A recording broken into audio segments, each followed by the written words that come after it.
Hello everyone and welcome to the fourth episode of the Spaniard Speaks video series, where I may not always have the right answer, but I have my answer based on 25 plus years of amateur and professional sports and the guidance, wisdom, and knowledge of the leaders and mentors who have paved that journey and led me along the way. I want to thank you for the questions submitted. Again, first and foremost, if you do have a question about anything, leadership, performance, mindset, shoot them my way at spaniardspeaks@gmail.com. Let's get to the first question. If you had your own program, what core values would you embrace when creating culture? First and foremost, culture is everything. I've heard and I've read and I've listened to, I've been around some of the greatest coaches, leaders in the world, to be honest. And culture is one of the foremost things they speak about.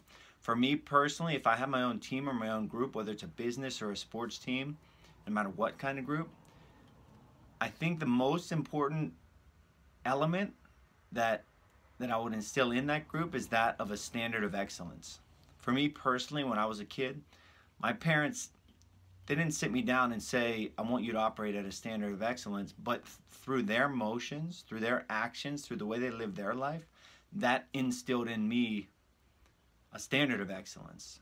And you know, I highly value and respect my siblings, and I think they're all awesome and great at what they do, and I think it comes from that standard of excellence. I think we have a culture in our family, you know, we're certainly not perfect, and don't get me wrong, but I think we have a culture that operates on a standard of excellence. So first and foremost, it would be that. Secondly, I think it's that of integrity. For me, my number one core value is that of integrity, and by definition, integrity means operating with a code or a set of moral standards or moral principles, and I think that's extremely important. And I'm a firm believer, you know, I wrote a blog about it today. I'm a firm believer in the idea of this paradox that exists between being selfless and selfish.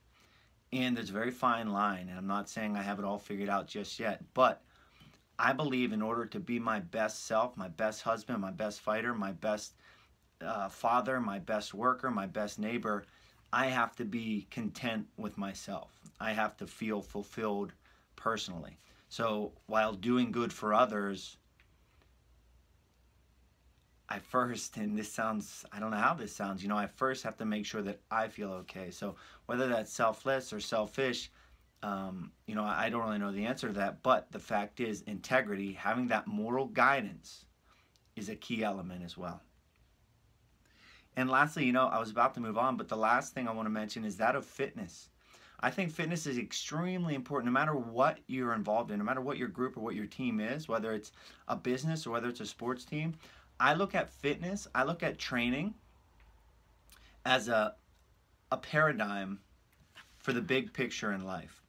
The way I train is representative of the way I live, and the way I train has a direct relation to how I perform outside of training. I believe in muscular endurance training. I believe in interval training. I believe in pushing my mind and my body to the max, because I know that repetition that I get in actual physical training only preps me for normal life. The next question: what power words do you like to use when speaking to another athlete, or what self-talk do you use when talking to yourself during training and competition? So from a coaching aspect of it,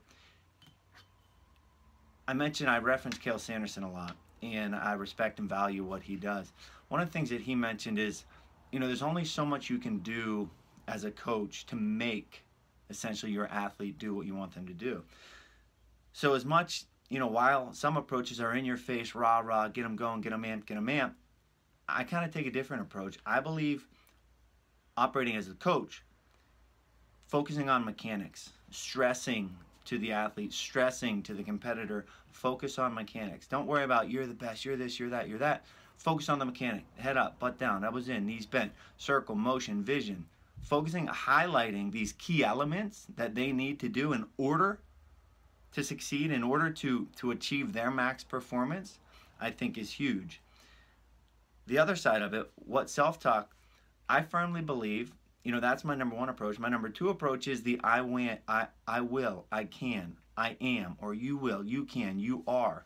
Because I believe that that repetition, through repetition, you begin to absorb and you begin to become. Back to that old science term, osmosis.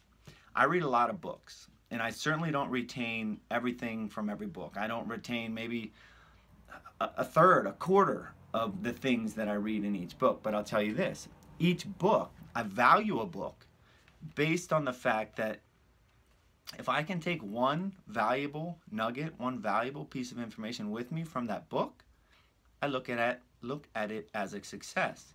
On top of that, if you read valuable, growth-oriented, developmental books over and over and over again, that then becomes your mindset. I talk a lot about mindset, and it's through repetition. The more you repeat, the more that you definitively tell your athlete, your employee, what they are, what they can do. It's psychology. The more you read, the more you surround yourself, the more you become. So you are what you spend your time with. There's a great quote by Jim Rohn, I believe, that you are the combination of the 5 people you spend the most time with. Apply that to every avenue. Next, what advice do you give rookies or freshmen when they're coming into a new program? This is a fun one for me. Allow yourselves to think back. First day of high school, first day of college. You try to act like you're in control. You try your first day, my first day as a teacher. You try to act like you're in control, but a wise friend and mentor of mine explained to me that you don't know what you don't know. You can only prepare to the best of your ability, but at the end of the day, you don't know what you don't know.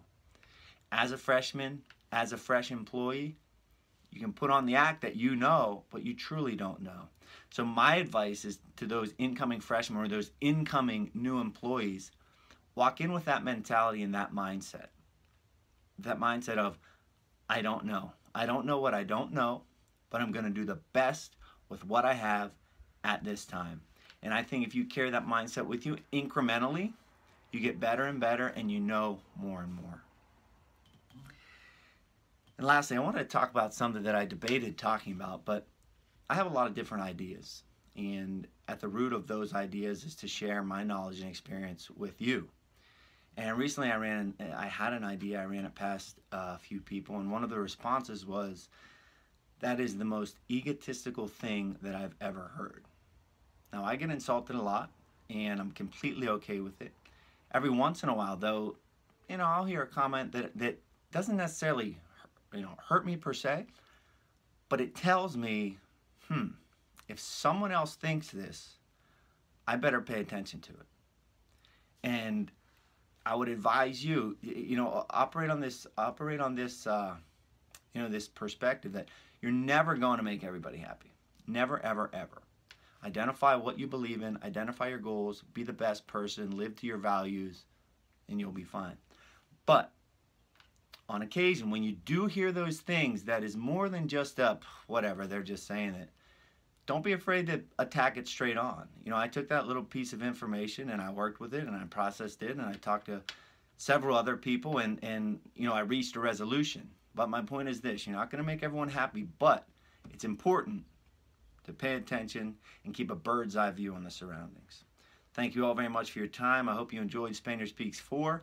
And please, like I said, if you do have any questions, comments, concerns, leave them below on the social media or shoot me the questions to SpaniardSpeaks@gmail.com. Have a great day.